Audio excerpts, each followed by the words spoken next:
The youngest rippers in Summit spend 4th of July carving up slush high above Breck. Phil Lindemann, Krystal, 93 News. First, Independence Day was busy on the I-70 mountain corridor, but not as busy as recent years or even recent weekends. More than 131,000 vehicles passed through both sides of the Eisenhower Tunnel this weekend, Friday through Sunday, down 18% compared to last 4th of July, down about 2.5% compared to last weekend. Traffic bottomed out on July 4th itself, dipping below 33,000 vehicles Saturday. Average daily traffic the rest of the weekend was nearly 45,000 cars, up 3.7% compared to July 2019. Governor Polis is at the Silverthorne Performing Arts Center right now, signing a round of healthcare bills while keeping things socially distant. Details are slim on those bills. Silverthorne got word of the signing late last week, and media just found out this morning. The governor's appearance is purposely low-key to avoid large gatherings. Stay tuned for more at 4 and 5. Happy birthday!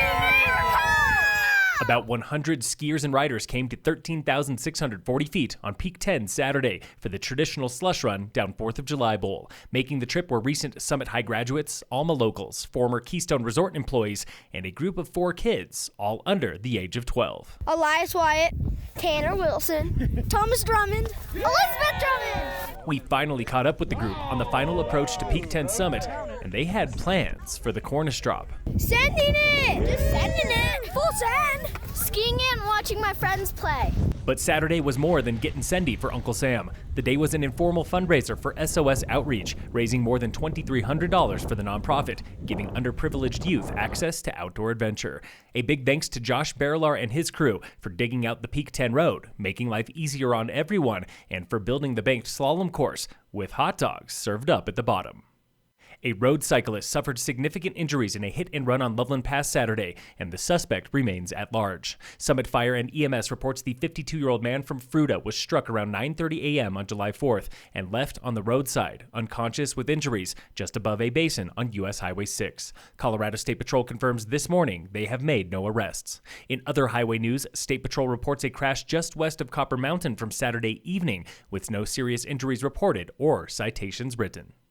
A group of private boaters on the Eagle River found the body of a child late last week, east of Dotsero. This from the Vale Daily. The Eagle County Sheriff's Office is investigating with no comment since Friday. A 3-year-old boy, Sebastian Rodriguez Castro, went missing June 5th and likely fell in the river. Search and rescue and hundreds of volunteers found the boy's cell phone and shoes soon after, but no other clues before suspending efforts in late June.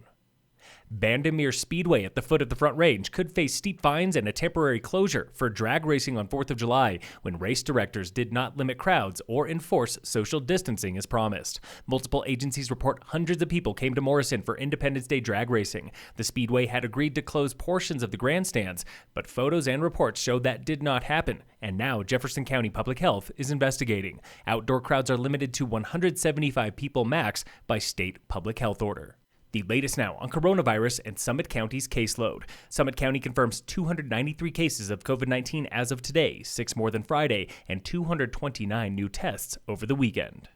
And in local sports, brought to you by American Family Insurance, the Weiss Agency, the Frisco Solo Series opened last week with virtual trail running Wednesday through Friday on a 6-mile peninsula course where Casey Donner was fastest woman and overall runner. Zach McBride won the men's division. Race 2 in that series is next week, beginning July 15th.